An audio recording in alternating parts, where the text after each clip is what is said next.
ایک دن میں قصبے کی دیگر 6-7 افراد کے ساتھ اپنے گھر کے کمرے میں بیٹھا مختلف موضوعات پر بات چیت کر رہا تھا کہ اچانک باتوں ہی باتوں میں جن چڑیلوں کا ذکر نکل آیا۔ میں دراصل شروع سے ہی نڈر اور بہادر واقع ہوا تھا، اس کے ساتھ ساتھ ذرا لاوبالی طبیعت بھی کوٹ کوٹ کر بھری ہوئی تھی۔ میں سرے سے ہی ان چڑیلوں اور جنات آسے وغیرہ کو نہیں مانتا تھا، مگر مجھے حیرت اس بات پر تھی کہ میرے ساتھ پڑھانے والے میرے دوسرے دونوں اساتذہ بھی اس بات پر زور دے رہے تھے کہ انہوں نے جنوں اور چڑیلوں کو نہ صرف دیکھا ہے بلکہ ان کی کارستانیوں کے بھی چشمدید گواہ رہے ہیں۔ میرے پوچھنے پر انہوں نے باتوں باتوں میں بتایا کہ قصبے کے شمال جنوب کی جانب ایک چھوٹا سا گھنا جنگل ہے۔ قصبے کے بوڑھے اس جنگل کے متعلق بڑی عجیب و غریب باتیں بتاتے آئے ہیں۔ اس جنگل میں کبھی کبھار قصبے کے لوگ بھیڑ بکریاں چرانے چلے جاتے تھے۔ ایک بار قصبے کا ایک نوجوان راجو جو کہ اپنی بکریوں کو ہانکتا ہوا جنگل کی طرف لے جا رہا تھا، اس نے دیکھا کہ جنگل میں ایک جانب بہت پرانے کھنڈرات تھے جنہیں دیکھ کر لگتا تھا کہ شاید صدیوں پہلے وہاں کوئی ہوتا تھا، مگر اب نہیں۔ دیکھ کر ہی وحشت طاری ہوئی تھی۔ وہ بڑا حیران ہوا اور آہستہ آہستہ چلتا ہوا جیسے ہی ان کے نزدیک پہنچا تو اس کے ایک ٹوٹے ہوئے کمرے سے ایک عجیب الخلقت آدمی جس کے بال سرکنڈوں کی طرح کھڑے تھے، جس کا رنگ نارنجی تھا، اس نے ایک لمبا سا چوغا زیب تن کیا ہوا تھا۔ اس کی انگلیوں کے بڑے بڑے ناخن جو آگے سے مڑے ہوئے تھے ایک ڈراؤنی آواز نکالتا ہوا اس کی جانب لپکا۔ اس عفریت کے اچانک نمودار ہونے پر جیسے ہی اس نوجوان کی نگاہ پڑی تو وہ خوفزدہ ہو کر اپنی بھیڑ بکریاں وہیں پر چھوڑ کر سرپٹ قصبے کی جانب بھاگا اور سیدھا گھر آ کر سانس لیا۔ پھر مختصر طور پر اپنے گھر والوں کو اس عجیب و غریب بلا کے متعلق بتا دیا۔ بعد میں 3 روز تک بخار میں مبتلا رہنے کے بعد اس کا انتقال ہو گیا اور پھر کسی کی ہمت نہ ہوئی کہ دوبارہ اس جنگل کا رخ کرتا۔ لیکن کافی مدت گزرنے کے بعد بھی اس عفریت نے کبھی قصبے کے کسی شخص کو یہاں آ کر نقصان پہنچانے کی کوشش نہیں کی۔ کچھ عرصے تک قصبے کے نوجوان باری باری اپنے گھروں کا پہرا دیتے رہے کہ کہیں وہ بلا انہیں کوئی نقصان نہ پہنچا دے، مگر 10 روز تک مسلسل جاگتے رہنے اور چوکیداری کرنے کے باوجود انہیں وہ بلا قصبے میں نہیں نظر آئی۔ میں خاموشی سے ان کی باتیں سنتا رہا اور میرے چہرے پر ایک مسکراہٹ تھی، جیسے میں ان تعلیم یافتہ لوگوں کی جہالت پر دل ہی دل میں ہنس رہا ہوں، لیکن شاید کوئی بھی میری اس مسکراہٹ کے پیچھے چھپے میرے خیالات کو محسوس نہیں کر سکا۔ جب وہ شخص یہ قصہ بتا کر خاموش ہوا تو میں نے کہا، میں ان بے سروپا باتوں کو قطعی نہیں مانتا۔ اگر آپ لوگ چاہیں تو میں کھنڈرات میں جا کر آپ لوگوں کے وہم کو جھٹلا سکتا ہوں۔ میری اس بات پر سب ایک دوسرے کا منہ تکنے لگے اور مجھے اپنی اس بات کا یقین دلانے کی کوشش کرنے لگے، مگر میں برابر انکار کی صورت میں سر ہلاتا رہا۔ آخر یہ طے پایا کہ اگر میں اکیلا ان کھنڈرات میں 2 راتیں گزار کر واپس زندہ لوٹ آیا تو قصبے کے لوگ انعام میں مجھے ایک گائے دیں گے، لیکن اس ساری کارروائی میں اگر میرا کوئی جانی نقصان ہوا تو اس کی تمام ذمہ داری میری اپنی ہوگی اور وہ کسی طور پر بھی قصوروار نہ ہوں گے۔ پھر یہ خبر جنگل میں آگ کی طرح سارے قصبے میں پھیل گئی کہ اسکول کے نئے وائس پرنسپل صاحب پرانے کھنڈرات میں 2 راتیں گزارنے جا رہے ہیں۔ پہلے تو قصبے کے بڑے بوڑھوں نے مجھے بہت سمجھانے کی کوشش کی، مگر پھر میری ضد کے آگے وہ مجبور ہو گئے اور مجھے میرے حال پر چھوڑ دیا۔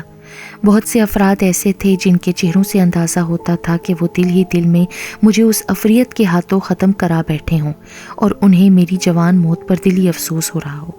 پھر ایک روز جب کہ شام کے سائے گہرے ہو رہے تھے، موسم میں کسی قدر خنکی تھی، سردی آہستہ آہستہ اپنے جوبن پر آ رہی تھی، قصبے کے لوگوں نے مجھے قصبے سے دور اس پرانے کھنڈرات کی طرف جانے والے راستے پر چھوڑ دیا اور خود مجھے خداحافظ کہتے ہوئے واپس چل دیے۔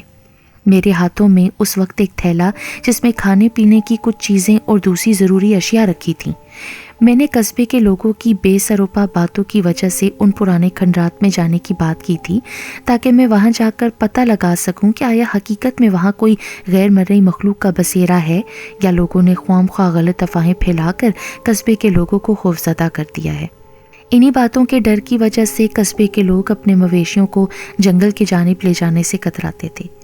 میں یہی سوچتا ہوا آہستہ آہستہ گنگناتا ہوا ہاتھ میں تھیلا تھامے جنگل کی طرف جانے والے راستے پر بڑھا جا رہا تھا۔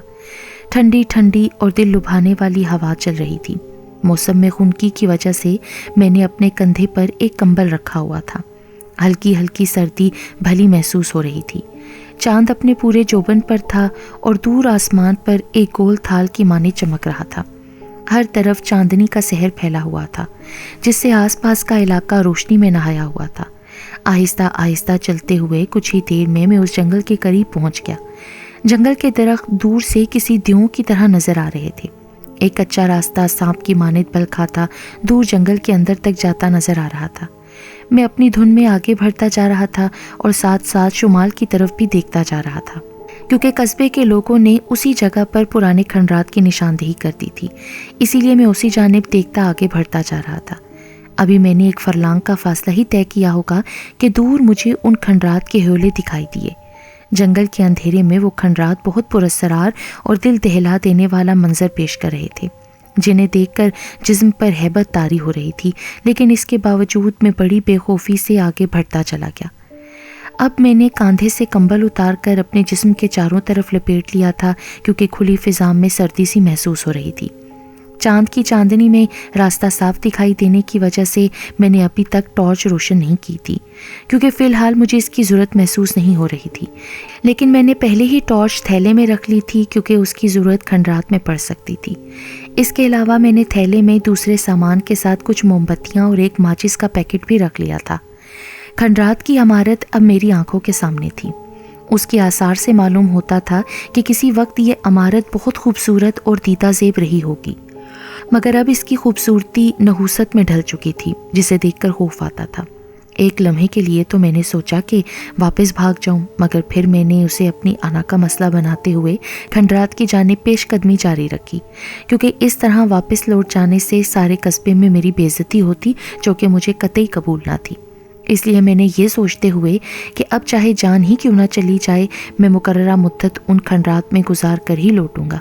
یہ سوچتے ہوئے میں نے تھیلے میں ہاتھ ڈال کر ٹارچ نکالی اور اس کا رخ ان بھیانک دکھائی دینے والے کھنڈرات کی طرف کر کے بٹن دبا دیا۔ روشنی کا ایک تیز دھارا سامنے پڑا اور اس میں ہر شے واضح اور صاف نظر آنے لگی۔ میں نے ہاتھ گھما گھما کر کھنڈرات کے چاروں طرف روشنی پھینکنا شروع کی تو دیکھا کہ سامنے کے رخ ایک لمبا برآمدہ بنا ہوا تھا، جس کی چھت کہیں کہیں سے ادھڑ کر زمین بوس ہو چکی تھی اور ان میں بنے بڑے بڑے سوراخ واضح دکھائی دے رہے تھے۔ برآمدے کے بعد ایک بڑا سا کمرہ تھا اور پھر اس کے ساتھ ہی 2 اور کمرے بنے ہوئے تھے جن کے دروازے غائب تھے یا شاید کوئی اکھاڑ کر لے گیا تھا۔ میں نے جیسے ہی ایک کمرے میں روشنی پھینکی تو چمگادڑوں کا ہجوم شور مچاتا ہوا کمرے سے نکلا اور باہر تاریک فضا میں تحلیل ہو گیا۔ یوں اچانک بہت سی چمگادڑوں کا کمرے سے نکل کر باہر کی جانب اڑتے ہوئے نکلنا اور رات کی سہما دینے والی گھمبیر خاموشی میں ان کے پروں کی پھڑپھڑاہٹ عجیب وحشت طاری کر رہی تھی۔ لا تعداد سیاہ اور بڑی بڑی چمگادڑوں نے ایک ادھم مچا دیا تھا اور آسمان پر جا بجا سیاہ چمگادڑوں کا سیلاب سا امٹ آیا تھا۔ میں نے اپنے رہنے کے لیے کوئی صاف سی جگہ کا انتخاب کرنا چاہا، لیکن کمروں میں بے انتہا گندگی اور بدبو پھیلی ہوئی تھی۔ وہاں تو ایک پل کھڑا ہونا بھی دشوار محسوس ہو رہا تھا۔ یہ دیکھ کر میں نے گھوم پھر کر دوسرے کمروں کا جائزہ لینا شروع کیا، جو عمارت باہر سے چھوٹی سی معلوم ہو رہی تھی، مگر اندر سے اس میں برآمدوں اور کمروں کا جال سا پھیلا ہوا تھا۔ چاروں طرف جھینگروں کا شور سنائی دے رہا تھا اور کبھی کبھی جنگل سے گیدڑوں اور الوؤں کی آوازیں سنائی دیتی تو خوف سے دل لرز جاتا تھا۔ ابھی میں کمروں اور غلام گردشوں میں گھوم رہا تھا کہ اچانک عمارت کے ایک کمرے سے میرے کانوں میں ایک تیز نسوانی چیخ کی آواز سنائی دی۔ آواز سے معلوم ہو رہا تھا کہ جیسے کوئی تیز چھری سے کسی عورت کو ذبح کر رہا ہو۔ خوف سے میرے جسم کے رونگٹے کھڑے ہو گئے۔ میں نے تیزی سے اس کمرے کی طرف روشنی پھینکی اور تیز روشنی میں مجھے جو کچھ نظر آیا وہ میری رگوں میں خون منجمد کر دینے کے لیے کافی تھا، کیونکہ سامنے ایک عورت کی لاش پڑی تھی اور اس کے سینے میں ایک خنجر دستے تک دھسا ہوا تھا۔ اس کے جسم سے تازہ تازہ خون نکل کر بڑی تیزی سے زمین پر پھیلتا چلا جا رہا تھا۔ اس عورت کے چہرے پر انتہائی تکلیف کے آثار تھے۔ میں کمرے کے بغیر پلڑوں کے دروازے میں کھڑا سوچ رہا تھا کہ کیا یہ بھی کوئی شیطانی کرشمہ ہے یا واقعی کوئی مصیبت زدہ عورت ہے، مگر سوال یہ پیدا ہوتا تھا کہ اسے قتل کس نے کیا۔ ابھی میں اسی شش و پنج میں کھڑا یہی سوچ رہا تھا کہ میرے دیکھتے ہی دیکھتے اس عورت کی لاش گلنے لگی اور تھوڑی ہی دیر میں جہاں اس کی لاش پڑی تھی گھلنے کے بعد وہاں اب ایک سیاہی مائل دھبا رہ گیا تھا۔ ٹارچ مسلسل روشن تھی، اس کی روشنی اس عورت پر ہی ٹکی ہوئی تھی۔ عورت کی لاش کو یوں تحلیل ہوتا دیکھ کر خوف سے میری سٹی گم ہو گئی تھی۔ میں نے دل ہی دل میں جو قرآنی آیات یاد تھیں انہیں پڑھنے لگا، اور اس کے ساتھ ہی اپنے ہاتھ کی گھڑی پر نظر دوڑائی تو رات کے تقریباً 11 بجے کا وقت ہو چکا تھا۔ مجھے شدت سے بھوک ستانے لگی۔ میں نے اپنے ہاتھ میں پکڑے تھیلے کو تھامے ادھر ادھر نظریں دوڑائیں تاکہ اپنے بیٹھنے کے لیے کوئی مناسب اور صاف سی جگہ کا انتخاب کر سکوں، لیکن اندر اس قدر گندگی اور تعفن پھیلا ہوا تھا کہ میری ہمت نہ ہوئی کہ وہاں بیٹھ کر کچھ کھانے کی کوشش کرتا۔ اس لیے میں چلتا ہوا کمرے سے نکل کر عمارت کے برآمدے میں آ گیا اور تھیلے میں سے ایک چادر نکال کر برآمدے کے فرش پر بچھا دی، اور دوبارہ تھیلے میں ہاتھ ڈال کر اپنے کھانے کے لیے چند پھل اور سوجی کا بنا ہوا حلوہ جو مجھے قصبے کے ایک گھر سے بنا کر بھیجا گیا تھا نکال کر ایک پلیٹ میں رکھا اور اطمینان سے کھانے لگا۔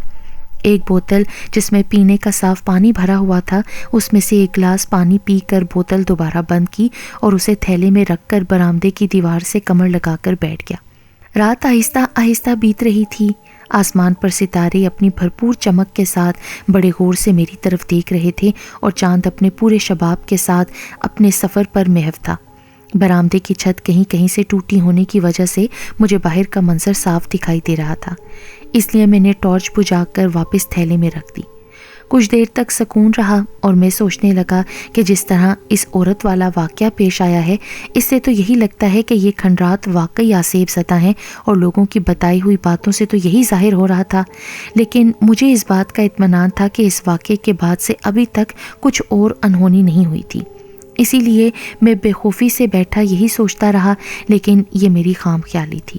ابھی میں انہی سوچوں میں غرق تھا، مجھے یوں محسوس ہوا کہ جیسے کوئی انتہائی دبے قدموں سے میرے پیچھے والی دیوار کی طرف سے میری جانب بڑھ رہا ہے۔ میں نے جلدی سے تھیلے میں سے ٹارچ نکال کر اس کی روشنی اس جانب پھینکی جہاں سے مجھے ان پراسرار قدموں کی آہٹیں سنائی دی تھیں، لیکن مجھے وہاں روشنی میں کچھ بھی دکھائی نہیں دیا۔ میں نے اسے اپنا وہم سمجھتے ہوئے ٹارچ بجھا کر دوبارہ تھیلے کے سامنے ہی رکھ دی۔ ابھی میں نے ٹارچ بند کر کے رکھی ہی تھی کہ اچانک مجھے یوں لگا جیسے میرے سامنے والے کمرے میں کوئی باتیں کر رہا ہو۔ یوں لگتا تھا جیسے کمرے میں موجود لوگ کسی مسئلے پر زور و شور سے بحث کر رہے ہوں۔ میں نے کان لگا کر ان کی باتیں سننے کی کوشش کی تو جو باتیں میرے کانوں میں پڑیں اسے سن کر تو میرے رونگٹے کھڑے ہو گئے۔ وہ میرا نام لے کر کہہ رہے تھے کہ برآمدے میں بیٹھے ہوئے شخص کو یہاں قبر کھود کر دفن کر دینا چاہیے تاکہ اس طرح کا کوئی اور سرپھرا دوبارہ یہاں آ کر ہمیں پریشان نہ کرے۔ پتہ نہیں یہ انسان ہمیں کیوں پریشان کرنے کے لیے چلے آتے ہیں۔ اس بار اسے ایسا سبق سکھاتے ہیں کہ اس کا عبرتناک اثر دیکھ کر کوئی دوبارہ ہمارے مسکن کی طرف آنے کو سوچ بھی نہ سکے۔ یہ آواز سنتے ہی مجھے یوں لگا جیسے 2-3 افراد فرش پر سلیپر گھسیٹتے اسی جانب بڑھے چلے آ رہے ہوں جہاں میں بیٹھا تھا۔ میں آنکھیں پھاڑے اسی جانب دیکھ رہا تھا جہاں سے سلیپروں کے گھسیٹنے کی آوازیں سنائی دے رہی تھیں، جو لمحہ بلمحہ میرے قریب آتی جا رہی تھیں۔ پھر اچانک 3 ہیولے جنہوں نے لمبے لمبے سیاہ چوغے پہن رکھے تھے، ان کے چہرے گھونگھٹ میں چھپے ہوئے تھے، میرے سامنے نمودار ہو گئے۔ وہ مجھ سے کچھ فاصلے پر آ کر رک گئے۔ ان کے ہاتھوں کی انگلیوں کے مڑے ہوئے ناخن چاند کی روشنی میں بہت ڈراؤنا منظر پیش کر رہے تھے۔ میں نے دل ہی دل میں قرآنی آیات پڑھ کر ان کی طرف پھونک دی۔ لمحہ بھر کے لیے میری جانب بڑھتے ہوئے وہ رکے اور پھر دوبارہ میری طرف بڑھنے لگے۔ یہ دیکھ کر میں نے اب اونچی آواز میں آیت الکرسی پڑھنا شروع کر دی، اور اس کے ساتھ ہی جلدی سے سائڈ پر رکھی ٹارچ اٹھا کر ان کی جانب کر کے بٹن دبا دیا۔ روشنی کا ایک تیز دھارا ان پر پڑا۔ میں اونچی آواز میں آیت الکرسی کا ورد بھی کرتا جا رہا تھا۔ روشنی کا دھارا جیسے ان پر پڑا تو انہوں نے چیخنا چلانا شروع کر دیا۔ ان کی حرکات سے یوں لگ رہا تھا جیسے کسی نے ان پر ابلتا ہوا پانی یا تیزاب پھینک دیا ہو۔ ان کی یہ حالت دیکھ کر میرا حوصلہ بڑھا اور میں یک دم اٹھ کر کھڑا ہو گیا۔ آیت الکرسی پڑھتے ہوئے ان کی جانب مسلسل روشنی پھینکنے لگا۔ مجھے اٹھتا دیکھ کر وہ ہیولے پیچھے کی جانب ہٹنے لگے اور آہستہ آہستہ دوبارہ کمرے میں داخل ہو گئے۔ ان کے کمرے میں جاتے ہی میں نے اطمینان کا سانس لیا اور اللہ کا شکر ادا کیا کہ اس نے مجھے ان افریتوں سے بال بال بچا لیا تھا۔ کچھ دیر میں نے پھر سننے کی کوشش کی لیکن چاروں طرف خاموشی طاری تھی۔ حتیٰ کہ جس کمرے میں وہ ہولے دوبارہ گھس گئے تھے وہاں سے بھی اب کوئی آہٹ یا بات کرنے کی آواز سنائی نہیں دے رہی تھی۔ پھر میں ہمت کرتے ہوئے اس کمرے کے ٹوٹے ہوئے دروازے کے سامنے کھڑے ہو کر جب روشنی اندر پھینکنے لگا تو وہاں بھی کمرہ خالی دیکھا، کوئی زیرو وہاں دکھائی نہیں دیا۔ یہ دیکھ کر میں نے ٹارچ بجھا کر دوبارہ تھیلے میں ڈال دیا اور دوبارہ دیوار سے ٹیک لگا کر بیٹھ گیا۔ اب رات کے 2 بج رہے تھے، مجھ پر نیند نے اپنا غلبہ ڈالنا شروع کر دیا تھا۔ سچ کہتے ہیں کہ نیند کانٹوں پر بھی آ جاتی ہے۔ میں دیوار کے ساتھ ٹیک لگا کر اونگنے لگا۔ ابھی میں نے نیند کا ایک جھٹکا ہی لیا ہوگا کہ اچانک کسی نے آواز دے کر مجھے پکارا۔ میں نے یکدم آنکھیں کھولی اور چونک کر سر اٹھایا، لیکن دور دور تک مجھے کوئی دکھائی نہ دیا۔ مجھے بڑی حیرت ہوئی کہ کس نے میرا نام لے کر پکارا اور ابھی کوئی بھی دکھائی نہیں دے رہا۔ ابھی میں یہ سوچ ہی رہا تھا کہ حیرت سے میرا منہ کھل گیا۔ چند فاصلے پر میرے سامنے کٹا ہوا ایک انسانی سر رکھا ہوا تھا، جس کی آنکھوں سے روشنی کے دھارے نکل رہے تھے اور اس کی کھلی ہوئی سرخ آنکھوں سے جیسے خون اترا ہوا تھا۔ کھوپڑی کے نتنوں کے بال باہر تک نکلے ہوئے تھے۔ اس کا گردن تک کٹا ہوا سر جس میں سے گاڑھا خون نکل کر فرش پر ایک تالاب کی صورت میں اکٹھا ہو رہا تھا۔ سر کے بال سرکنڈوں کی مانند کھڑے تھے اور اس کی آنکھوں سے نکلنے والی روشنی کا دھارا سیدھا میرے چہرے پر ہی پڑ رہا تھا۔ کٹے ہوئے سر کے جبڑوں سے لمبے اور مڑے ہوئے دانت صاف دکھائی دے رہے تھے۔ میں خوف اور دہشت سے اس کی جانب دیکھنے لگا۔ کچھ دیر تک سر خاموشی سے مجھ پر روشنی پھینکتا رہا۔ اس کے بعد وہ زمین سے ایک پتنگ کی صورت اوپر کی جانب اٹھنے لگا۔ میں اس پر نظریں جمائے دیکھتا رہا۔ سر آہستہ آہستہ اوپر اٹھتا عین میرے سر کے اوپر آن ٹھہرا اور اس میں سے ٹپکتا ہوا بدبودار خون ایک پتلی سی دھار کی صورت مجھ پر گرنے لگا۔ اس نکلنے والے خون سے عجیب سی سڑانت پھیلنے لگی جس کی بدبو سے مجھے متلی ہونے لگی۔ کچھ دیر تک خون مجھ پر گرتا رہا اور اس دوران مجھے یوں محسوس ہو رہا تھا جیسے میرے تن بدن میں کسی نے آگ کے انگارے بھر دیے ہوں۔ میرا تمام جسم دہکنے لگا۔ میں نے جلدی سے ٹارچ اس کی جانب کر کے زور زور سے آیت الکرسی، سورہ فاتحہ اور چاروں کل کی تلاوت شروع کر دی۔ میرے منہ سے قرآنی آیات کے الفاظ سنتے ہی وہ سر چیختا ہوا یوں غائب ہو گیا جیسے اس کا کوئی وجود ہی نہ ہو۔ اسے غائب ہوتا دیکھ کر میں نے جلدی سے اپنے اوپر اڑا ہوا کمبل اتار کر پھینکا اور پھر قمیض بھی اتار کر پھینک دی۔ کمبل اور قمیض خون سے تربتر ہو گئے تھے۔ کپڑے اتار پھینکنے کے باوجود میرے تمام جسم میں آگ لگی ہوئی تھی۔ نہ جانے وہ کس قسم کا خون تھا جس نے مجھ پر تیزاب کا اثر کیا تھا۔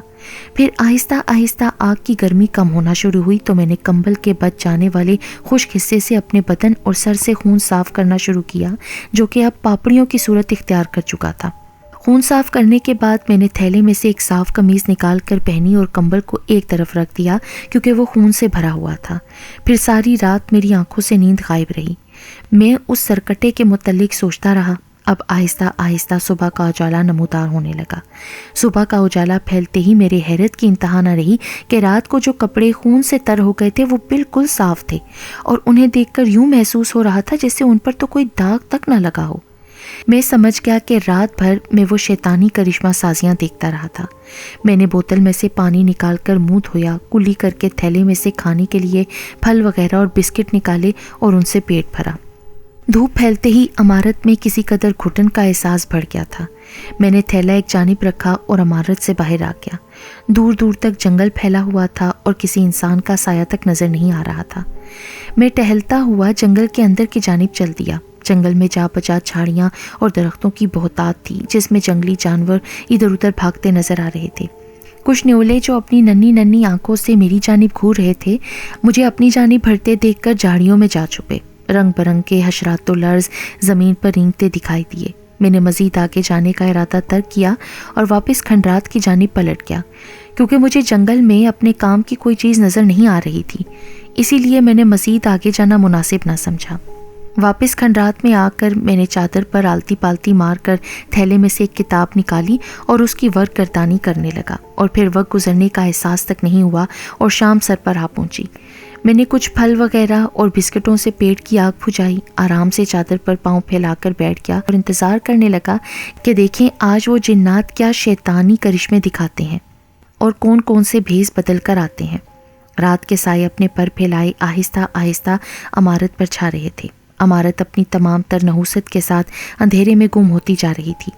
جنگل سے آنے والا جانوروں کا شور ماحول کو ناخوشگوار بنا رہا تھا۔ آج تو لگڑ بگڑ اور گدھوں کی آوازیں بھی صاف سنائی دے رہی تھیں۔ میں دیوار سے کمر ٹکائے بیٹھا تھا کہ مجھے اپنے سر کے اوپر کسی الو کے چلانے کی آواز سنائی دی۔ میں نے یکدم چونک کر سر اٹھایا تو مجھے چاند کی روشنی میں برآمدے کی چھت میں بنے ہوئے سوراخ سے ایک الو کا چہرہ دکھائی دیا، جس کی بڑی بڑی آنکھوں میں وحشت نمایاں تھی اور اس کی نظریں مجھی پر جمی ہوئی تھیں۔ پھر دیکھتے ہی دیکھتے اس الو کا چہرہ کسی چڑیل کے چہرے میں تبدیل ہونا شروع ہو گیا، جس کے منہ سے نکلے ہوئے 2 دانت تھے، ان میں سے خون ٹپک رہا تھا۔ منہ کھولے وہ میری جانب دیکھ رہی تھی۔ میں خوفزدہ نظروں سے اس کو دیکھ رہا تھا کہ اچانک وہ غائب ہو گئی، اور پھر ایسا لگا جیسے کسی نے میری کمر میں خنجر گھونپ دیا ہو۔ تکلیف کی شدت سے میرے منہ سے ایک دردناک چیخ نکلی اور میں نے گھبرا کر اپنے پہلو پر ہاتھ رکھ لیا، جس میں سے تازہ خون نکلنے لگا۔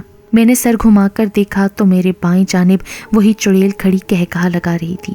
میرے جسم کا سارا خون جیسے جم رہا تھا۔ میں نے درد سے بلبلاتے ہوئے منہ ہی منہ میں آیت الکرسی اور جو مجھے صورتیں آتی تھی پڑھنا شروع کر دی اور اس چڑیل کی جانب پھونک مار دی۔ جیسے ہی اس پر پھونک پڑی وہ چیختی چلاتی ہوئی باہر کی جانب دوڑ پڑی۔ اسے واپس جاتا دیکھ کر میں نے خدا کا شکر ادا کیا۔ تھیلے میں سے ایک کپڑا نکال کر اسے پھاڑا اور اپنے پہلو پر باندھ لیا۔ چڑیل نے اپنا نمبا ناخن میرے پہلو میں گھسیڑ دیا تھا، جس سے میرے جسم کا خون کافی حد تک بہہ نکلا تھا۔ مسلسل خون بہنے کی وجہ سے مجھے نکاہت محسوس ہونے لگی۔ میں نے تھیلے سے پھل نکال کر کھائے، دیوار سے کمر لگا کر بیٹھ گیا۔ کچھ دیر تک بیٹھے رہنے کے بعد میں نے دیکھا کہ کمرے میں یکدم شور سا اٹھنے لگا۔ یوں محسوس ہونے لگا تھا جیسے کمرے میں ہزاروں چڑیلیں مل کر چیخ رہی ہوں۔ کان پڑی آواز سنائی نہیں دے رہی تھی۔ پہلے تو میں نے اپنا وہم سمجھ کر جھٹلانے کی کوشش کی، لیکن شور تھا کہ بڑھتا ہی جا رہا تھا۔ کچھ دیر تک شور کی آوازیں سنائی دیتی رہیں، پھر یکدم خاموشی چھا گئی، اور اس قدر خاموشی تھی کہ مجھے اپنے دل کی دھڑکن صاف سنائی دینے لگی۔ میں خوفزدہ نظروں سے اپنے چاروں جانب دیکھنے لگا۔ میں اس بات کا قائل ہو گیا تھا کہ جنوں چڑیلوں کا وجود ہے اور یہ برحق ہے۔ یہ سوچ کر میں نے دل ہی دل میں یہ پکا فیصلہ کر لیا تھا کہ صبح ہوتے ہی واپس قصبے کی طرف بھاگ جاؤں گا، کیونکہ مجھے اپنی جان بہت پیاری ہے۔ میں اپنی ضد اور انا کی خاطر اپنی جان سے ہاتھ نہیں دھونا چاہتا تھا۔ ابھی میں یہی سوچ رہا تھا کہ مجھے یوں محسوس ہوا جیسے زمین ہل رہی ہو۔ پہلے تو میں سمجھا کہ شاید زلزلہ آ گیا ہے، مگر عمارت اپنی جگہ ساکن تھی، لیکن زمین برابر ہل رہی تھی۔ پھر وقفے سے زمین میں دھماکہ محسوس ہونے لگا۔ یوں لگ رہا تھا جیسے زمین کو کوئی اوپر کی جانب دھکیل رہا ہو۔ میں خوف سے تھوک نکلتے ہوئے زمین پر نظریں جمائے دیکھتا رہا۔ دیر تک زمین ہلتی رہی، پھر یہ دیکھ کر خوف سے میرے منہ سے چیخ نکل گئی کہ میرے سامنے والی زمین سے ایک بدصورت اور کریا شکل کا انسان، جس نے لمبا سیاہ چوغا پہنا ہوا تھا، اس کے نتنوں کے بال اس کے ناک سے باہر لٹکے ہوئے تھے، پیلے پیلے مڑے ہوئے دانت باہر کی جانب نکلے ہوئے تھے، زمین سے آہستہ آہستہ باہر نکلتا ہوا دکھائی دیا۔ اسے دیکھتے ہی میں نے یکدم کھڑے ہو کر ایک چھلانگ لگائی اور باہر کی جانب بھاگا، لیکن اس بدصورت شخص نے مجھے بھاگنے کا موقع ہی نہیں دیا، اور وہیں کھڑے کھڑے اپنا ہاتھ لمبا کر کے میری قمیض اس نے پیچھے سے پکڑ لی۔ قمیض ہاتھ میں آتے ہی اس نے جیسے ہی مجھے اپنی جانب کھینچا تو قمیض کا ایک ٹکڑا پھٹ کر اس کے ہاتھ میں رہ گیا، اور میں اچانک ایک زوردار جھٹکے سے باہر کی جانب جا گرا۔ گرتے ہی اٹھ کر دوبارہ بھاگنے کی کوشش کی، مگر ایک ٹھوکر لگتے ہی پھر گر گیا۔ وہ خوفناک افریت ڈراؤنی آوازیں نکالتے میری جانب بھاگتی چلی آ رہی تھی۔ اسے یوں اپنی جانب آتے دیکھ کر میں دوبارہ اٹھا اور پھر قصبے کی جانب رخ کر کے سر پٹ بھاگا۔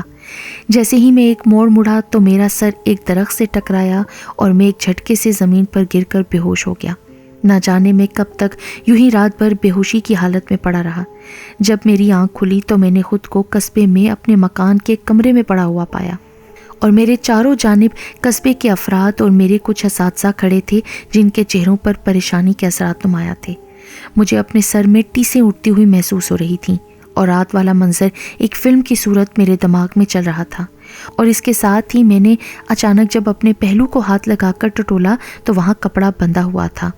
پھر میرے پوچھنے پر کہ میں یہاں کیسے پہنچا، میرے اساتذہ حضرات نے بتایا کہ جب مجھے کھنڈرات کی جانب گئے 1-2 روز گزر گئے تو انہوں نے میری خیریت معلوم کرنے کی غرض سے ان کھنڈرات کا رخ کیا، تو مجھے کھنڈرات سے دور قصبے کی طرف آنے والے راستے کے درمیان لگے ہوئے ایک پرانے درخت کے پاس بے ہوشی کی حالت میں پڑے پایا۔